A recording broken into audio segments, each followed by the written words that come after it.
எங்கள் சொந்தம் பார்த்தாலே சொர்க்கம் சொத்தி போகுமே.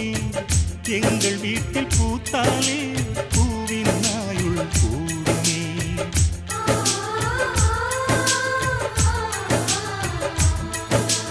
இரண்டு கண்கள் என்றாலும் பார்வை என்றும் ஒன்றுதான். உருவத்திலே தனித்தனிதான், உள்ளம் என்றும் ஒன்றுதான். ஒரு சேவல்தான் நடை காத்தது, இந்த அதிசயம் பாருங்கள், கண்ணனை வாழ்த்துங்கள்.